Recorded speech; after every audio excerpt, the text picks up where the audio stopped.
Friends, thank you so much for watching this video. And I'm going to start it off a little bit differently with a few questions. One, when did hating ourselves ever help us change? Two, when did apologizing for, honestly, how we feel ever get us more congruent with also our needs? And maybe even number three, where did we learn that being critical got us to behave differently? Just want you to ask those questions of yourself, maybe as you watch this video for a second or third time, as you go about your day or your week. So my name's Tracy Brown.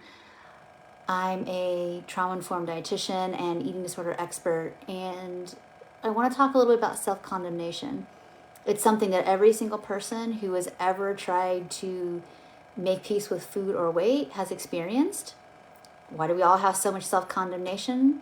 Because we kind of think that if we just get it right with our food, then we won't have lack of self-confidence, we'll like ourselves better, we'll eat differently. And I'll be honest, I've never seen anybody hate themselves better or differently. But self-condemnation, if you answer some of the questions I ask in the first 30 seconds of the video, it comes from this idea that if I can just honestly flagellate myself enough, I'll change. I'll be different, I'll feel different.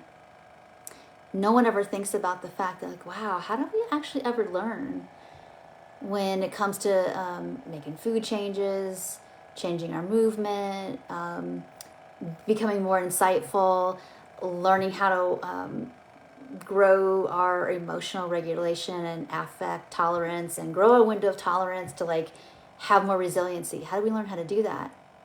Do you shame yourself into wow, I can't believe you're in fight or flight right now, what's wrong with you?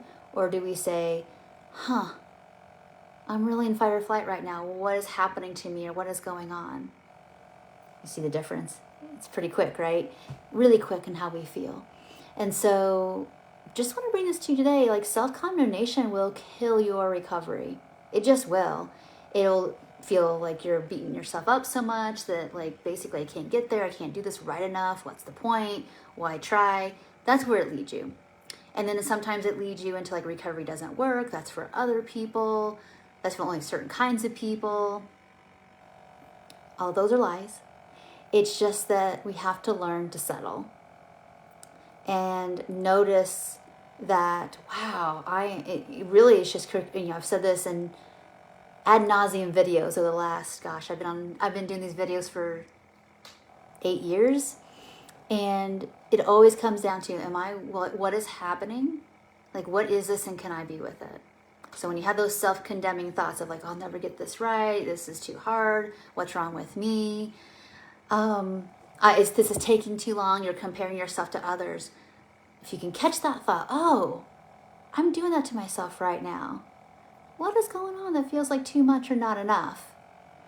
That'll instantly stop some of those self-condemning thoughts. And then the next step, if you give yourself permission to do it, is all right, so if hating that I'm hungry doesn't change it, if hating that I just binged doesn't change it, if whatever it is you're doing and you're condemning yourself, I can't believe I did that again, what's wrong with me?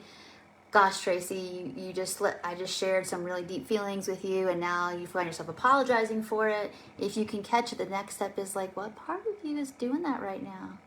Who says that you have to apologize? Who says that your hunger is too much? Who says that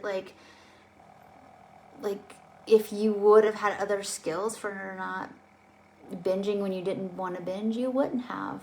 So let's back it up a step. The only thing you can do with self-condemnation is catch it and make a commitment not to abandon whatever it is that you're struggling with. So I won't talk too much more in this video. I think that's enough for now.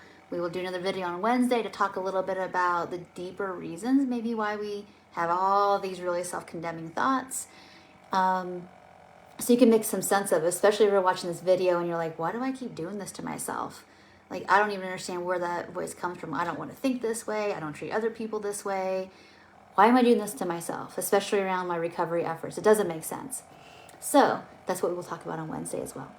Thank you so much for watching. If you want to answer any of the questions and put them in the comments below, I'll be happy to discourse with you a bit and kind of help you go a little deeper if you like. But if not, no problem. I will see you in the next video. And if you have anybody if you were encouraged by this, if you know somebody else who's really hard on themselves, and like you could tell, like, okay, this person that I really care about really needs to work on, you don't have to work on it, but they would benefit from some thought stopping and some being like, wow, I'm doing that thing with myself right now with that struggle.